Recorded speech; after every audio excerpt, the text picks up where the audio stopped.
This is Aliens and Artists, episode 13, part 3 of our conversation with J.F. Martel. I'm your host, Stuart Davis. I want to explore a paradox, which is the undeniably superior intelligence in what we're dealing with sometimes. Some of these events clearly demonstrate that we are confronting an order of intelligence that we can't comprehend at this point.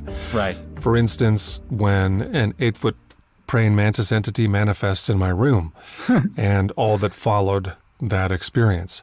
I understand that non-anthropomorphic intelligence is a variety of mind that I can't begin to appreciate. But inversely, I personally have become more anchored in a parallel value, which is that it doesn't mean we can assign spiritual superiority to these entities. That doesn't mean they've earned us projecting our higher selves onto them. Yeah. Or us disowning our sovereignty as spiritual beings. I wonder if you could discuss those two ends of the spectrum and where you are in regards to them. Yeah. Oh, that's a great question. You've got really smart shit to say about this, Stuart. I know, but I'll just answer it from my own position here. It's that, and again, I'll come back to the Buddhist thing, the Mahayana cosmology in Buddhism, where humans occupy, the fourth of the sixth realms. Mm-hmm. There's the demigods above us, and then the gods, and then below us there are, the animals, and then the hungry ghosts and the demons. And humans are not at the top of the spiritual food chain. They're not at the top. We're not the smartest. We're not the brightest. We're not the most powerful by any means. But there's something about our position that makes us different. And in the Buddhist cosmology, it is that we are in the perfect realm for realizing the Dharma, right? That's the idea. It's that it's really hard for a god to realize their own limitations clearly enough for them to embark on the work that one needs to do to escape from samsara or whatever. So if you look at it that way, we might not be the toughest kids in the schoolyard, but we have something that the tough kids, the mantises and the grays and whatnot, need from us. They obviously need something from us. They're not indifferent like Cthulhu, just like rising out of the sea and just laying waste to the world for no reason. And in fact, even in Lovecraft's fiction, if you read closely, the great old ones are much more dependent on humans than they might appear, or that the narrators believe they are. They need worshipers. They need sacrifice. For some reason, these things need us.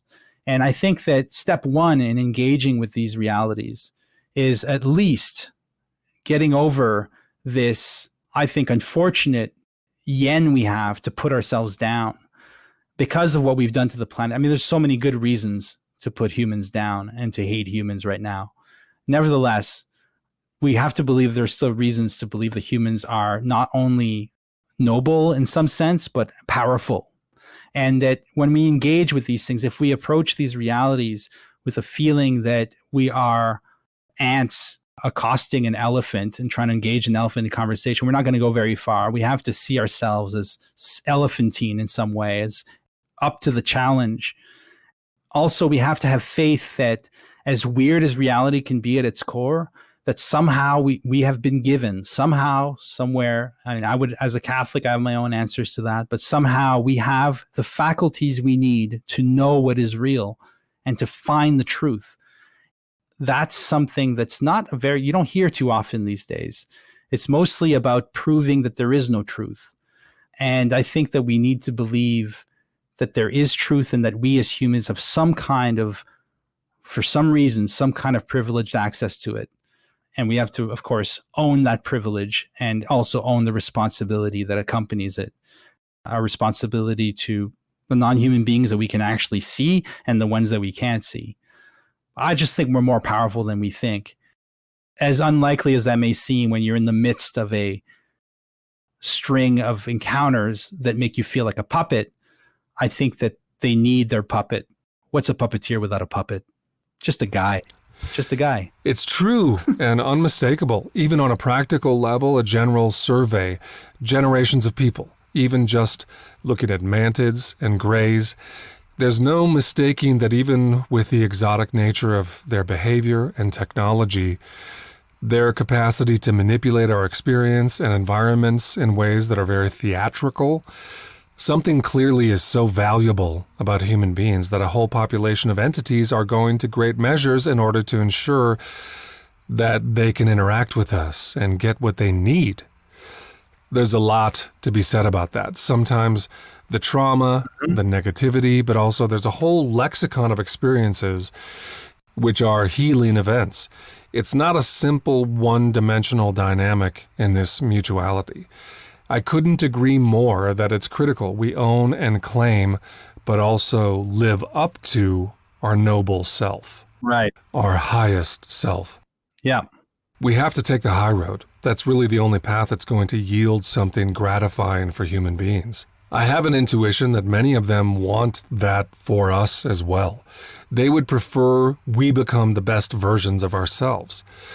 That benefits them more than us being reptilian brain stemmers, Right. running around, ruining the planet. I agree. There's something in that mutuality that we're still teasing out. Mm-hmm. I totally accord with your sentiment, which leads me into the next question. Disclosure. It's been reactivated lately because the Tic Tac thing got hot, stuff around the Nimitz. It seems we may be building to another one of these climactic moments. But what I always think of in relation to disclosure is that disclosure has been occurring over and over, thousands upon thousands of times. We just don't like how it's going down. Right. We want them to land on the White House lawn, but they end up in Becky's bedroom at 3 o'clock in the morning. Yeah. They choose such peculiar, inexplicable modes of disclosing themselves to us. And yet, they do it with great consistency across cultures, geographical areas, race, every demographic we can think of. So, what's your take? Is that a legitimate form of disclosure? If you can speculate, why are they going about it in this way? And what is a constructive way for someone to investigate their experiences if they have been disclosed to? Well, I guess any encounter with such entities would constitute some kind of disclosure, at least self-disclosure on the part of the entities. Then there's disclosure in terms of what the government's willing to admit. I've been satisfied in that department by the Tic Tac stuff. I have nothing but gratitude for the U.S. Navy for coming out and relieving me of the burden of having to argue for UFOs anymore. Now I just refer people to the freaking U.S. Navy. Have your argument with them. Yeah. These are the most highly trained pilots. They know what they saw, and you'll have some Reddit dude pointing out how it's the parallax effect, and that's why the ship looks like it's moving so fast. Man, these were Navy pilots, okay? I guess you could say, oh, they weren't Air Force pilots. These were sailors flying airplanes. What do they know? But no, the Navy has its own airplanes with real pilots, and these pilots saw what they saw. So there's a type of disclosure that I think has been happening. I don't think that the disclosure that some of the nuts and bolts people are waiting for is possible, because I don't think the government has that information. Yeah. They don't have it to disclose. There are groups within the government, I'm sure, that know more than others. And there probably are people who have given some credence, at least, to the Greys versus, I don't know, Pleiadian stuff, and kind of have started to think about these things in species terms or whatever. That might be going on. But I think that ultimately the government officials are probably in the dark about the true nature of this stuff, that we can't really expect the disclosure that we would want to get from them. It's just not reasonable because they don't have it for us. Now, that's that type of disclosure. Now, the type of disclosure we're talking about, which is more like how these things disclose themselves to us and how they choose to go about it. Well, I think that what would motivate them to disclose themselves fully in some kind of a way that would satisfy our particular epistemic limitations. For example, what would motivate them to land in front of the White House or beam up Trump and take him to some other planet, which I'm sure a lot of people would be grateful for? Like, what would motivate it? Well, we have to ask a question then about motivation. What do they want? We don't know. Also, in what context are they able to manifest themselves to us? And that's an interesting question that Hansen gets into in his book on the paranormal, The Trickster in the Paranormal, because he talks about liminality. He takes that category from anthropology, sociology, and kind of applies it in a paranormal investigation kind of context and says liminality, which is the fringes of a well mapped out cognitive space, it's in the fringes of those spaces that those things can happen at all. So that it may be that it would be impossible for these beings to land in front of the White House. Not impossible, but not worth it. I don't know. They manifest more easily to people and situations that are liminal. People who are sensitive to the edges of the known. People who find themselves in a period of intense transition or trauma. People who leave the beaten path, like geographically, and go into the wilderness. I had a really crazy experience out in the woods one time. If liminality is just part of the phenomenon, then it's too much to expect that one day we might have like Grays on Joe Rogan, like chatting with them. It just might not work that way. So I can't imagine better disclosure than what we've gotten so far. In a way, I think that there's something innately mercurial and ambiguous about the levels of reality we're talking about, that in a sense, it will never satisfy the demands of those who insist that these things prove their existence to us. Much like if you want to really be a hardcore materialist, I could never prove to you that I'm conscious at all and I'm not an automaton. If you want to take the most rational, logical line of argument possible, you will be a solipsist and I'm just a figment of your imagination. And I will never be able to prove to you that I'm not, because any proof I come up with will just be coming to you on the same level as me. So it's like there's no way for me to break through the cognitive barrier you erect if you decide to take a particular line. I just can't imagine what you can ask for beyond sustained multiple encounters over time, over history, communion with these things, contact with these things, corroboration of details from one case to the next. If you're not a believer in the weird at this point, or whatever we want to call it, I don't know what's wrong with you, man. Yeah, in those events when that is not enough to persuade a soul, I suppose it's a testament to the reticence and stubborn, some human creatures would rather die than forfeit a worldview, put it that way. And we see sad evidence of that at various times. So Not only is it as you described, but it's also multi-generational. The phenomenon moves along generational bloodlines. Grandparents to parents to children, they are here. And I think it's incumbent upon us to grow and meet this mystery where it lives, right, instead of trying to compress it into our comfort zone where the lesser part of us lives. Exactly. Yeah. But I have to ask, what was the crazy experience in the woods? Right. Okay, I will tell you. There's a prologue, very, very short. In the mid-90s, I went backpacking in Algonquin Park, which is a very big provincial park in Ontario in Canada. It's a really beautiful place. I went backpacking there with my then girlfriend.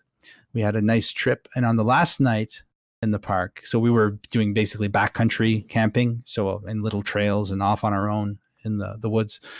Last night, I woke up in the middle of the night and couldn't fall back asleep. I lay there for about a couple of hours. I'm waiting for the sun to come up. And it's one of those nights. I used to have trouble camping. Now I never, for some reason, now I sleep better in the woods than anywhere else. I'm very grateful for that. Anyway, so I stepped outside and I was smoked at the time. I lit a cigarette. I'm smoking my cigarette outside my tent. And I suddenly get this feeling I'm being watched. So I point my flashlight up and I see an owl just perched right above me, looking at me. And it's, of course, the flashlight was kind of freaking him out or intriguing him because he kept moving his head, trying to see past the light that I was holding up. But I think before that, he'd been looking at me, and all of a sudden he just takes off in total silence. It was like a stealth bomber, like just the way that a an owl will just take flight in total silence, no ruffling of feathers, and then just glided over the lake as the sun was starting to rise, and it just disappeared from view. It was really magical. It's a poetic link to what happened next because I see a connection between these two incidents. I was back in that park much later, only a few years ago. I was on my own this time because recently I've been backpacking alone because I find it's probably the only form of meditation that I've been able to to practice with any type of regularity, even though it's a couple of times a year. So I'm out in the woods and I'm near the lake where that happened the first time. And in the middle of the night, again, I wake up and I hear an owl hooting just above the tent. And I was very awake. There's no question in my mind. There's no possibility in my mind that I was dreaming. So I'm hearing this owl and I'm listening to it. And I'm trying to sleep, trying to fall back asleep. And then I feel a light. You know, when you're seeing light through your closed eyelids, things get a little orangey. I see this light in the tent. So I open my eyes and there's I have to describe it as a woman, but it was just this being lying in the tent next to me. It looked like the aliens from Cocoon. Remember at the end? Yeah. It's made of light, this kind of soft light that you can look right into. And she's got these big eyes. It looked, I guess, like an alien. I don't know. It was lying in the tent with me and just looking at me curiously, the way my wife is kind of looking at me sometimes when I wake up, and just stared at me for a bit, blinked, and then eventually just vanished. And then I didn't sleep again that night. I just waited till the sun came up. I wasn't scared. It was just what it was. And I've always connected it with the owl. And I know that there's been theories about owls and aliens and all that stuff. So that was my textbook encounter from that night. Whoa. Yeah. First of all, I've referenced the work of Mike Cleland, who's done a tremendous amount of documentation on owls and high strangeness and contact. And you're right. As with many things in the paranormal, once you begin to look at an aspect, you find that particular well goes all the way down. Owls are an instance of this. They augur, populate, and portend the weird. Right. The intelligence behind the contact experience that you just related seems to somehow be, pardon the pun, in cahoots with owls. That seems a fact of the subtle ecosystem we're dealing with here. In my case, so many wacko experiences with coyotes and the strangeness at my house. I don't know how, I don't know why, but I know the intelligence behind my high strangeness experiences can start and stop coyotes. They bookended every one of those experiences. Right. It's all in the audio documentary Man Meets Mantis, which is in the earlier section of this series. So just to plumb for a few more details on this event, you described her morphology as akin to the entities from the movie Cocoon. Did she have facial features? What were her eyes like? How long was she in the tent with you? Were there intuitive impressions? Was there any information? No, there was no information. There was no transference of data or images. I literally just saw this being and looked at her for, I guess, the fact that I was calm is bizarre. You would expect me to jump out of the tent and freak out, but the fact that I was in a state of sufficient calm to stare at her at all is a strange thing. She just was just looking at me. She seemed curious and benevolent is what I felt. Though the experience must have lasted maybe 30 seconds, maybe 45, and then she was gone.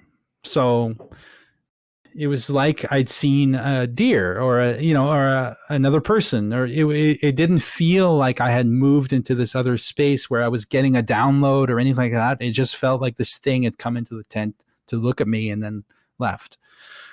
That was a trip where a lot of things happened, though. A lot of synchronicities attached to it. I'd have to go back in my journals to remember what they were, but I remember I saw tons of wildlife and all kinds of thoughts that occurred to me. I don't know. It was a particularly imaginally rich trip. but that's how it culminated. Yeah, I can't really give you anything more than that. That's what it was. And her eyes, were they blue? Oh, her eyes. Yeah, no, they were black. They were black eyes. They had no irises, and yeah, Which sounds scary as hell, but you were not frightened. I was not frightened. Strangely enough, I was too sleepy. I guess I was too tired from my long day of hiking to be frightened.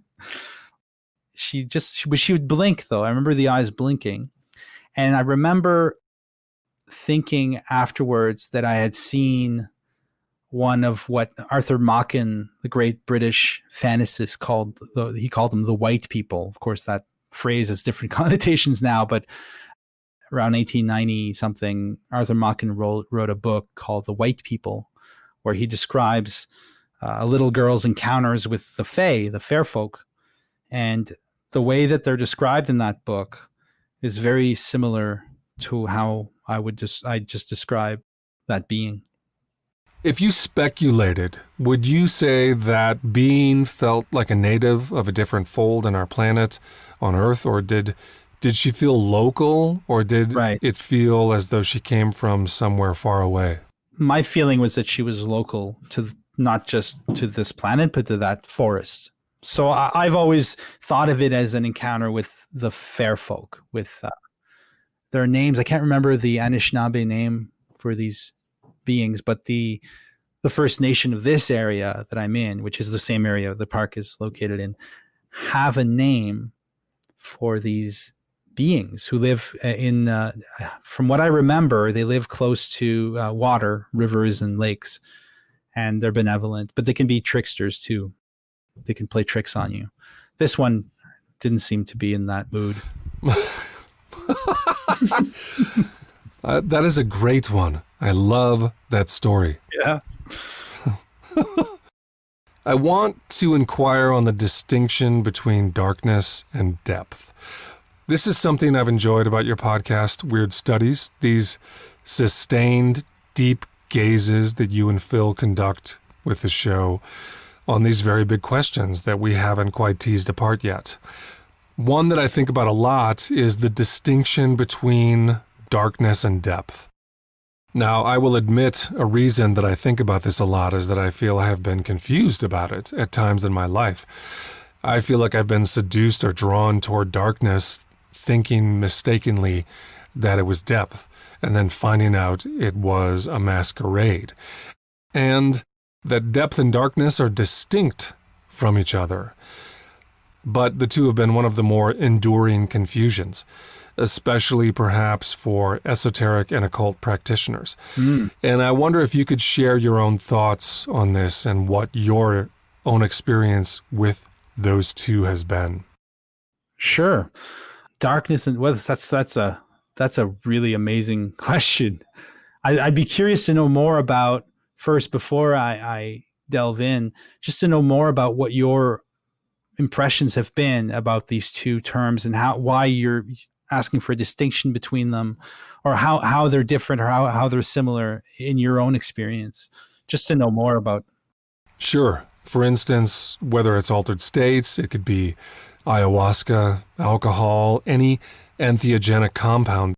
There's an allure to these kinds of altered states because they carry intensity. In my own life, a lot of intense experiences that have electrified me or scared the shit out of me or sent me into exalted transitory states. In the midst of them, I've felt something deep was transpiring. But upon later reflection, I find it was masturbation, spiritual masturbation, or simple delusion of me wanting to experience special things, to feel something cutting edge or avant-garde. Any lineage has its shadow face. So there's a shadow in any lineage. You know, in Vajrayana Buddhism, you can get obsessed with, I want to create a tulpa, or that might seem interesting for a few years. And then you do it, and it turns into a shitstorm. Right. One might want to make ayahuasca a spiritual path, but then you find it begins to disintegrate and lead to diminishing returns. So there's an infinite variety of examples, but in my life, I feel like I've often been a state chaser, and I've wanted it to be deep when ultimately it wasn't. Hmm. But what has been truly deep in my life has been much more a simple variety of experience, sustained for a long time.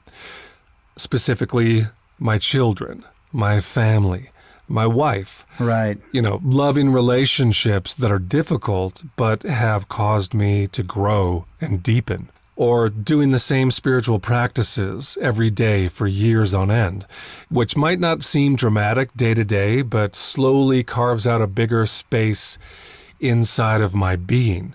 So that's not as sexy, but it actually has yielded more love and clarity and goodness.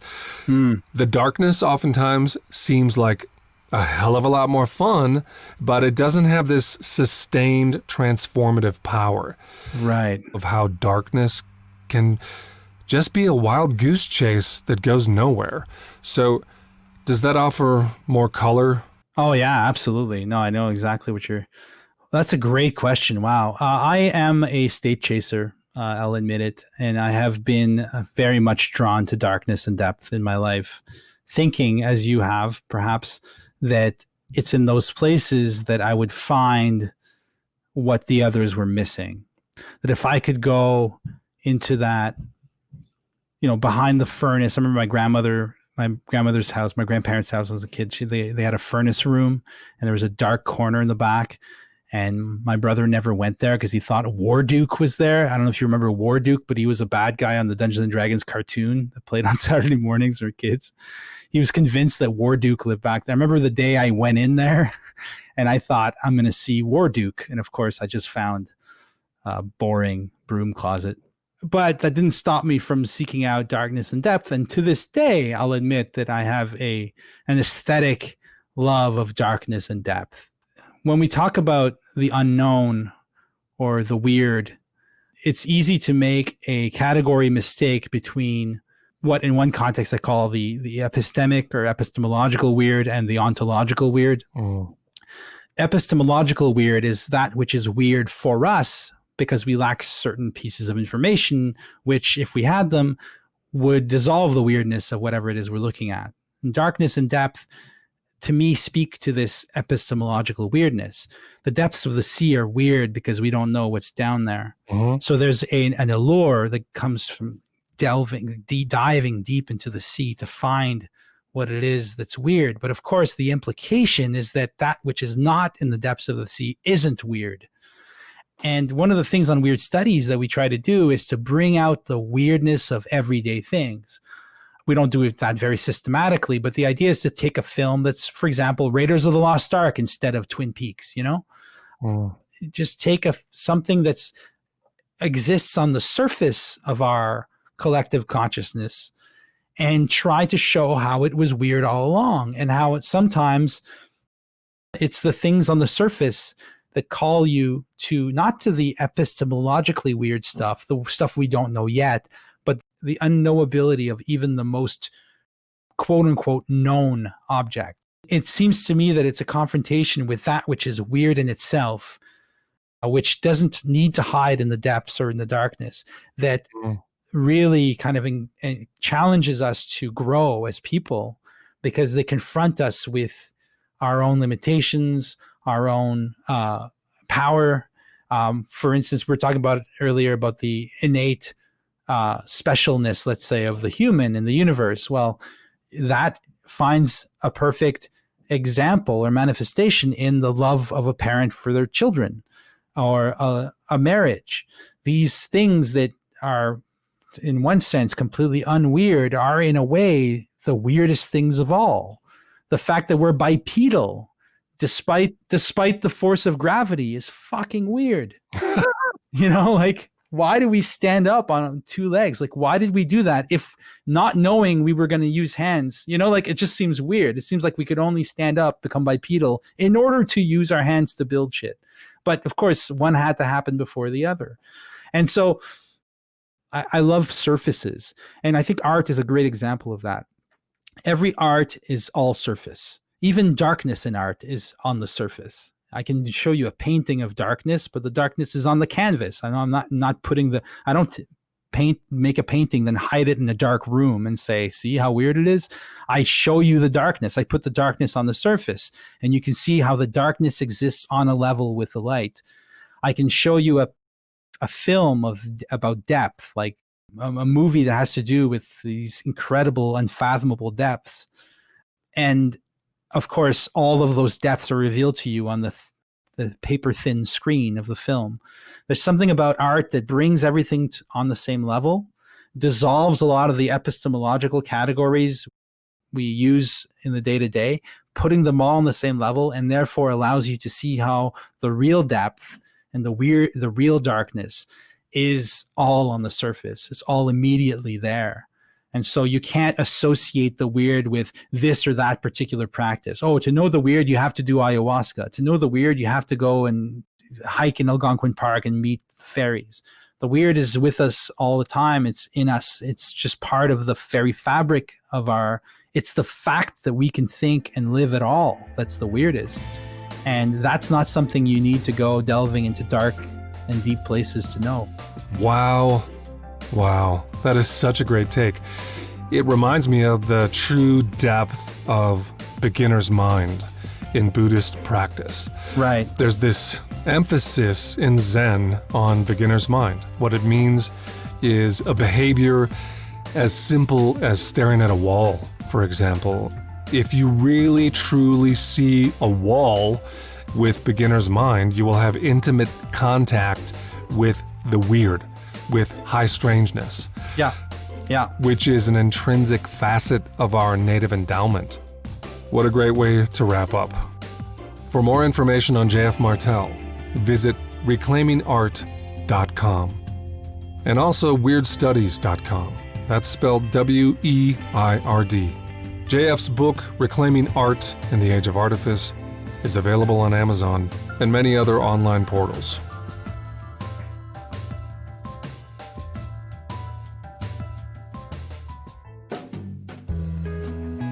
Fran Drescher, star of the hit TV series The Nanny.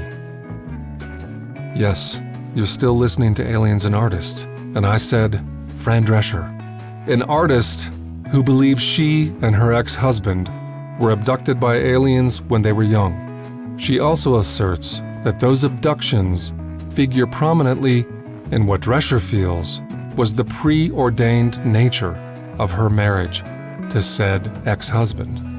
Drescher intuits that their coupling was by alien design, and it ties into sightings they each had when young. Drescher told the Huffington Post, quote, "It's funny because Peter and I both saw aliens before we knew each other. Doing the same thing, driving on the road with our dads. In all seriousness, we were both in junior high. A few years later, we met, and we realized that we had the same experience. I think that somehow we were programmed to meet. We both have the scar.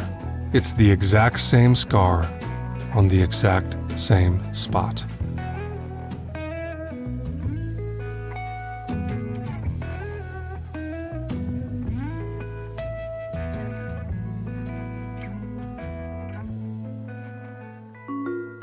Enchanted, Patreon. Sensual, patrons. Passionate, StuartDavis.com. Love, Patreon. Sex, patrons. Fleshly, StuartDavis.com. Enlightenment, Patreon. Carnal, patrons. Naked, Patreon. Nude, StuartDavis.com. Peace, Patreon. Fulfillment, patrons. Insight, StuartDavis.com. Manhood, Patreon. Womanliness, patrons. Erotic, StuartDavis.com. Heavy petting, Patreon. Non-duality, patron. Chasm, spasm, orgasm, StuartDavis.com. There's a man at the mic, 6'3", all and beautiful, but that's not me. I'm a bully. It's a bottle of juice, waxed and wet and baby. I've seen all the wonders of the world.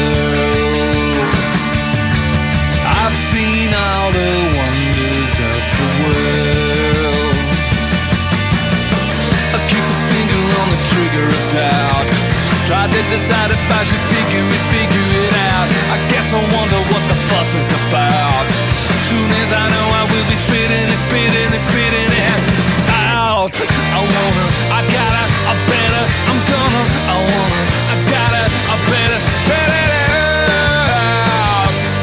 Spit it out. Spit it. Spit it out. Two-faced pig. We're identical twins. It doesn't really matter which one wins. I got away with words. The eloquent X. I could conjure anything, but it's always sex. I've seen all the dungeons in the club. Yeah, I've seen all the dungeons in a girl. I keep a finger on the trigger of doubt. Try to decide if I should figure it out. I guess I wonder what the fuss is about.